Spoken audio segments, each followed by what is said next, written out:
joined by a man who knows no introduction, but I'm going to introduce him, mate. Johnny Chan. Johnny, thanks for joining us. It's amazing. When you won your first World Series, how many runners were there?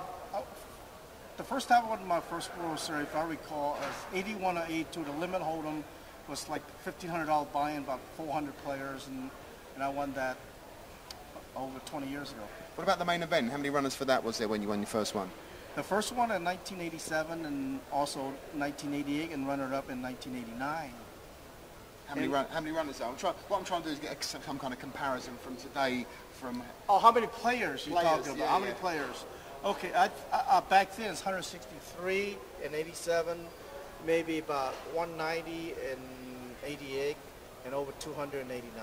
Could you ever believe it would ever go to? Would you ever imagine 5,600 plus runners would play in a $10,000 buy-in event when you won your first bracelet?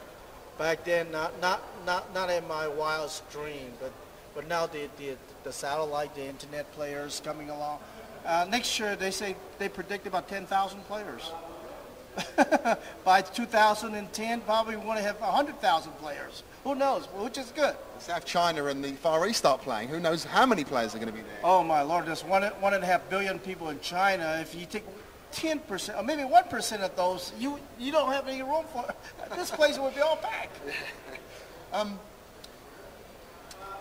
You won your 10th bracelet this year. That's a massive, massive achievement. You must be a very, very proud person. Oh, absolutely. I mean, this is why we separate between the mans and the boys. So the man's got a 10 gold bracelet, and the rest, I don't have nothing to say. So I'm looking for my 11 next year, by the way. Well, so there's only two real men in poker now, you and Doyle. That's only two. Well, not only both of us got 10 gold bracelet, we also both of us are back-to-back winner of the big one. Which is going to be.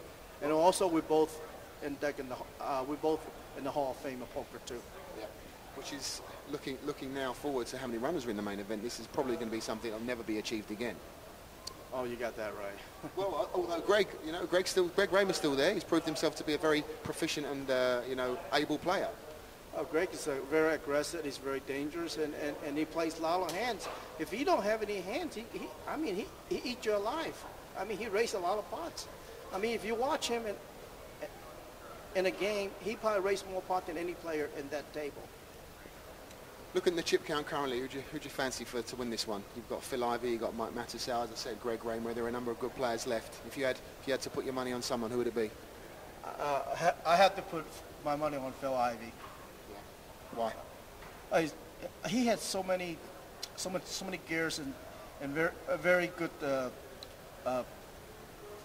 move his chips very well, and he also can read his opponents very well. Because you play quite a lot with him in the big cash games, don't you? Oh, day in and day out. I mean, believe it or not, all the cash game player from our game, the cash game player, the winning the tournament this year, like Todd Brunson, Doyle Brunson, myself, Phil Ivey, Barry Greenspan, and who knows next? A few people want to find out exactly what the situation was with you having an orange by your side all the time. I've heard a story, but I'm sure some of our viewers would like to find out exactly why. It's good. It's air freshener. Also, bring me luck too. Really? Oh, it works, right? You didn't see me 187, 88? Yeah, okay, so you're a superstitious man. Don't you? Yeah. Well, it's bad luck to be superstitious. Pardon me? I said it's bad luck to be superstitious. That's a joke. Well, you gotta believe in. Well, everybody believes in something, right? Yeah. Okay.